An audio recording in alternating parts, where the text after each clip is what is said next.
Kembali lagi di segmen Apa Kabar Neorti, kali ini kami akan membawakan pembahasan mengenai salah satu proyek cukup besar yang telah dijalankan oleh pemerintah dan dikabarkan hampir selesai atau rampung.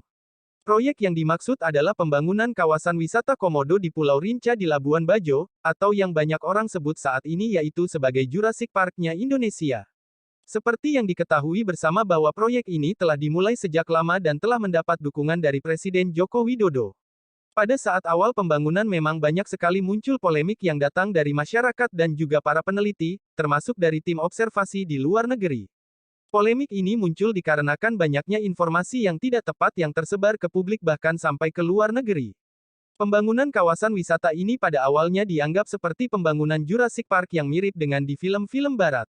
Mereka menganggap bahwa pembangunan ini mempersempit ruang lingkup dari pergerakan komodo, dan pengunjung diajak bebas berkeliaran langsung di habitat komodo. Hal-hal semacam itulah yang kemudian tersebar dan dengan cepat memunculkan respon atau reaksi masyarakat, sehingga terjadi polemik yang besar pada saat itu.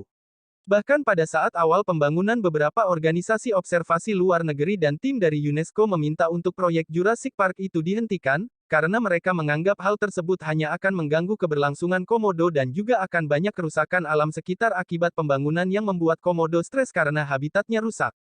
Itu merupakan opini yang disampaikan oleh beberapa organisasi dari Barat, namun berdasarkan fakta di lapangan saat ini yang terjadi tidaklah tepat, seperti apa yang telah diwanti-anti oleh kelompok observasi dari Barat tersebut. Berdasarkan data yang disampaikan oleh pihak panitia dan pengelola proyek, menyampaikan banyak disinformasi yang selama ini telah tersebar, bahkan ke dunia internasional. Ia menyampaikan bahwa proyek kawasan wisata yang disebutnya sebagai Jurassic Park ini tidaklah semenakutkan atau seperti yang ada di film yang bersifat eksploitasi. Proyek ini telah sangat dipikirkan secara matang baik dari segi konsep pembangunan maupun aspek lingkungannya. Proyek ini tidak benar seperti apa yang beredar bahwa akan ada pembangunan di tengah-tengah habitat komodo secara langsung, melainkan yang ada di lapangan saat ini adalah pembangunan tempat wisatawan dibuat dekat dengan dermaga di Pulau Rinca. Ia menerangkan bahwa nantinya akan dibuatkan semacam jalur khusus dengan ketinggian sekitar 3 meter di atas tanah yang terhubung dari dermaga untuk menuju kawasan wisata yang tidak harus berjalan di tanah dengan melewati populasi komodo.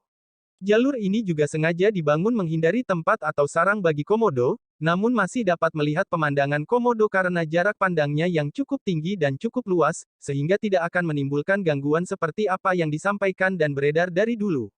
Habitat lingkungan komodo tidak akan tersentuh secara langsung, dan komodo bebas leluasa dalam berkeliling di bawah jembatan atau kawasan wisata tersebut.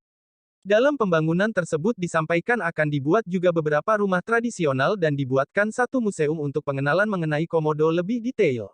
Nah itulah apa kabar kali ini, semoga informasi ini bisa bermanfaat, dan jangan lupa untuk tetap dukung channel ini agar tetap ada dan terus berkembang. Oke, sampai jumpa di video berikutnya.